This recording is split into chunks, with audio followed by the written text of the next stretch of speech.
Last time we opened Rachel's diary for the first time. We watched her grow up in her father's house, beautiful, beloved, and entirely unaware of what that beauty would cost her. We stood beside her at the well the day Jacob arrived and rolled the stone away single-handedly. We felt the moment she understood that a man had just offered 7 years of his life to marry her. She did not know what her father was already planning. Today, she finds out.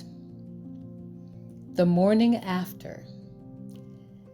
I need to write about the morning my father gave Leah to Jacob instead of me. Not from Jacob's perspective, not from Leah's, but from mine. I knew. I want you to sit with that. I knew what my father was planning before the wedding feast.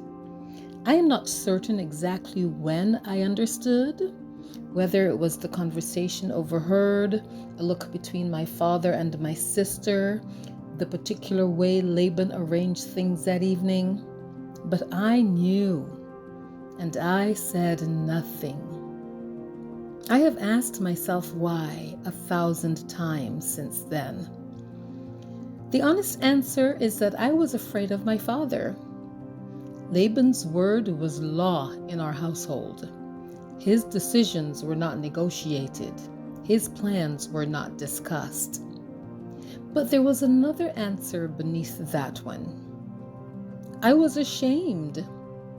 Ashamed that my father valued me so little that he would use me as bait and hand my sister as the catch.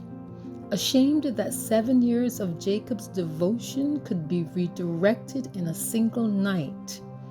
Ashamed of the whole arrangement, the feast, the veil, the darkness. Morning came. I heard Jacob's voice from across the camp. I heard the fury in it, and I felt something I was not prepared for. Not relief that it was Leah and not me in that tent. Grief. Grief for my sister, who had walked into a marriage carrying the full weight of being the wrong woman. Grief for Jacob, whose 7 years had been stolen by a veil and a father's calculation. And grief for myself, because even in the middle of this, I was still waiting. My father gave Jacob a week with Leah. Then Jacob came to me, and he looked at me the way he always had, as if I were the answer. I held on to that. I held on to it for a very long time. The other side of rivalry. You have heard perhaps that I had everything.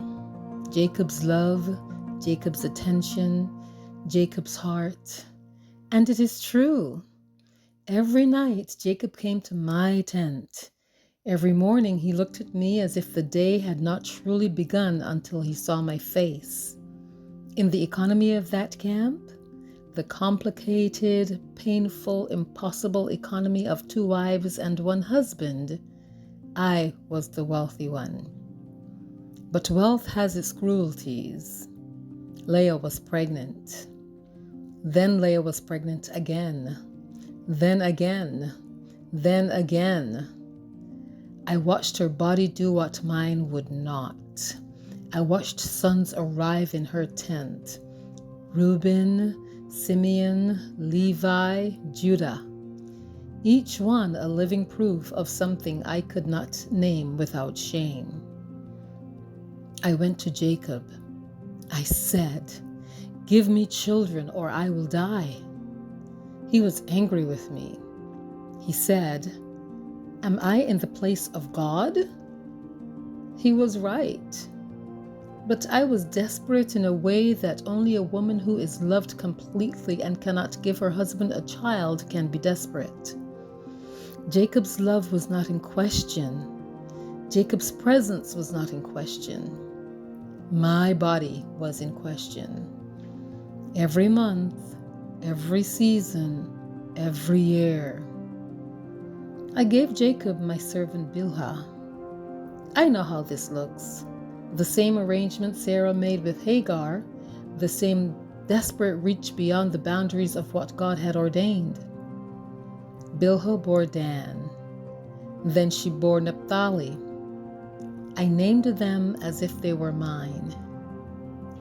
And I said, I have a great struggle with my sister, and I have won. I said I had won. But you cannot win a war against your own womb. I was learning that slowly. But God had not forgotten me. He had not yet answered me, though. And the waiting, the particular, specific, Jacob loves me and still my arms are empty, waiting.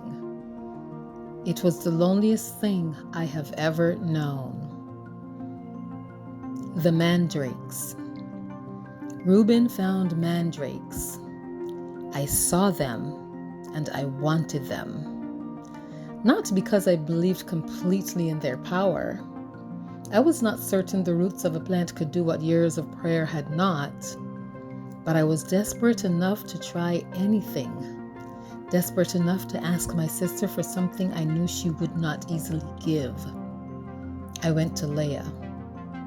She looked at me with eyes that had been watching me from across the camp for years. She said, "Wasn't it enough that you took my husband?" And I felt that. I felt it the way you feel something true. Not because it wounded me, but because it was accurate. From where Leah stood, I had taken everything. Jacob's heart, Jacob's time, Jacob's eyes. I had not taken him deliberately. I had not engineered his love.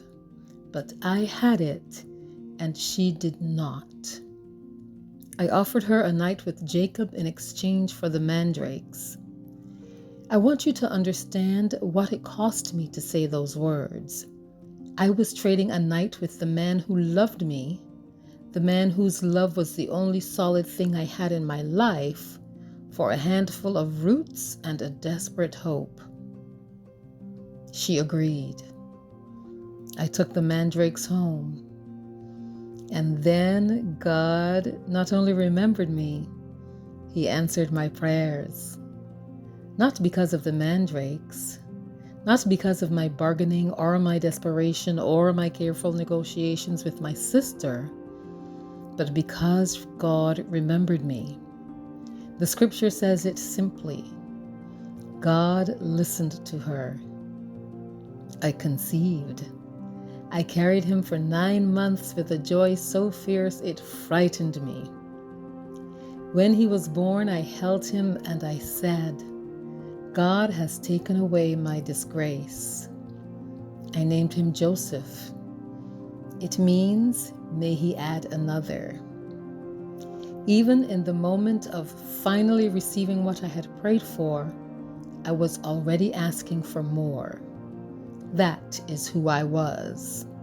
That is who I have always been. A woman who could not stop reaching. Rachel held Joseph and named him, may he add another. She was not finished wanting. She was not finished reaching. She was not finished asking God for more. And God, who had heard her and remembered her, opened her womb again. He was not finished with her either. In part 2, we will walk with Rachel through the leaving of Laban, the theft of her father's household gods, the road back to Canaan, and the birth of her second son on a road outside Bethlehem. The birth that killed her. And the legacy she left behind, a son named Joseph who would save an entire nation, and a son named Benjamin who would complete the 12 tribes of Israel. Rachel's story does not end at the well. It ends on the road, in labor, naming her son with her last breath. Please, subscribe for part 3 of Rachel. Her diary entry comes next week. And also, share this with a woman who's been waiting for God to remember her. Until next time on Diary of a Biblical Woman.